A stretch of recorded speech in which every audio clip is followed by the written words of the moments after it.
Hi hello అందరికీ నమస్కారం. కథలబల్లకి ఛానల్కి స్వాగతం. ఇప్పుడు మనం మిస్టర్ యాటిట్యూడ్ పార్ట్ 30 విందాం. అప్పుడే కాఫీ తాగుతూ అటుగా వచ్చిన అను అతని పెదవుల వైపు తీక్షణంగా చూస్తూ, ఈ మచ్చ నువ్వు కొరుక్కుంటే వచ్చినట్టుగా లేదు, ఎవరో నిన్ను కొరికితే పడినట్టుందేంటి అంది అనుమానంగా చూస్తూ.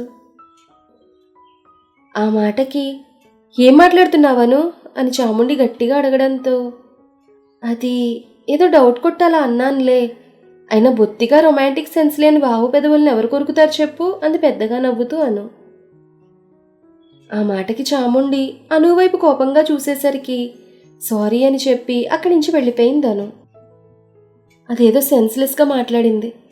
నువ్వదేం పట్టించుకోకు శౌర్య, నీకు ఆఫీస్కి టైం అవుతున్నట్టుంది, నువ్వు వెళ్ళు నాన్న అందామె. సరే మామ్ అంటూ అక్కడి నుంచి వెళ్ళిపోయాడు శౌర్య. రాను రాను దీనికి ఎప్పుడు ఎక్కడ ఎవరితో ఏం మాట్లాడాలో బొత్తిగా తెలియకుండా పోతోంది. అంతా నాగారంభం వల్లే అనుకుని తలకొట్టుకుని చాముండి కూడా తన గదివైపు వెళ్ళిపోయింది. కారులో కూర్చుని ల్యాప్టాప్ ఓపెన్ చేసి మెయిల్స్ చెక్ చేసుకుంటూ ఉన్న శౌర్యకు అను అన్న మాటలు గుర్తొచ్చాయి. దాంతో ల్యాప్టాప్ క్లోజ్ చేసి, నిజంగా నేను మరీ అంత రొమాంటిక్ సెన్స్ లేకుండా ఉన్నానా?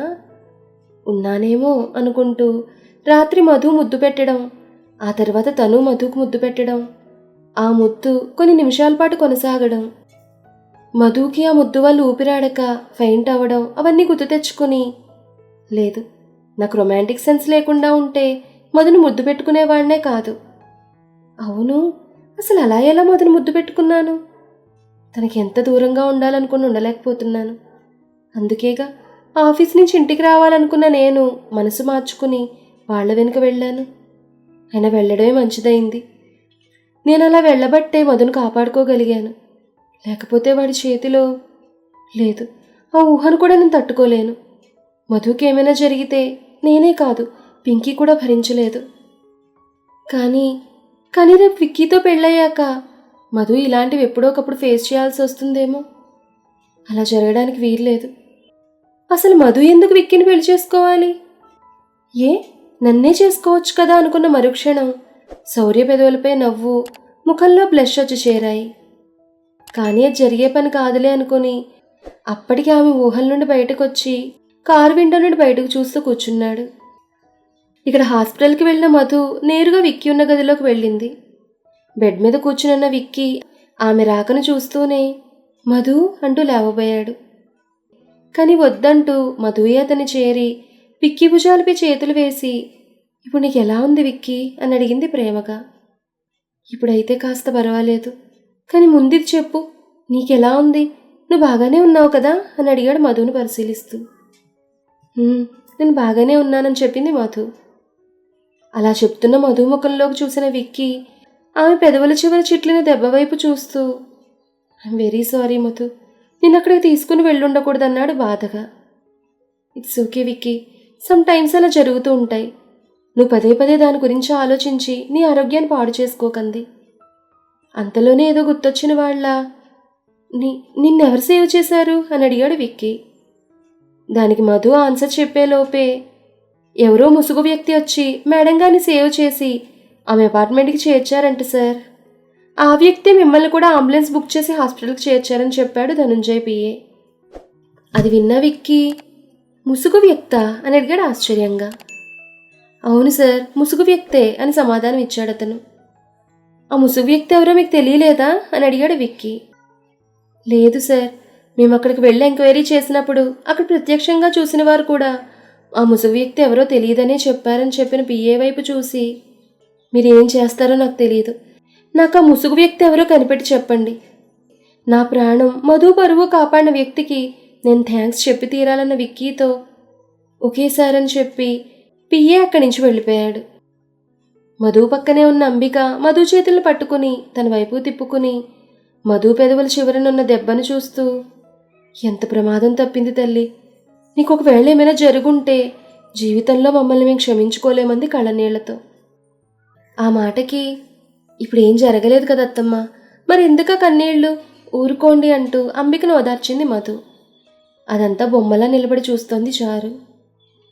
విక్కీ మధు వైపు చూస్తూ ఉండడం చూసిన ధనుంజయ్, అంబి మనం అలా కాసేపు బయట వెయిట్ చేద్దాం, వాళ్ళు మాట్లాడుకోనివ్వు అన్నట్టుగా భార్య వైపు చూశాడు. భర్త మాటలను అర్థం చేసుకున్న అంబిక కళ్ళు తుడుచుకుని, నువ్వు విక్కి మాట్లాడుకుంటూ ఉండండి, మేము వెళ్ళి డాక్టర్తో మాట్లాడొస్తామంటూ పదండి అన్నట్టుగా భర్త వైపు చూసి బయటకు నడిచింది అంబిక. అంబిక వెనక్కి బయటికి నడిచాడు ధనుంజయ. తల్లిదండ్రులు బయటకు వెళ్ళగానే మధు చేయి పట్టుకుని మీదకు లాక్కున్నాడు విక్కీ. అనుకోని చర్యకు ఉలిక్కిపడి విక్కీ ముఖం వైపు చూసింది మధు.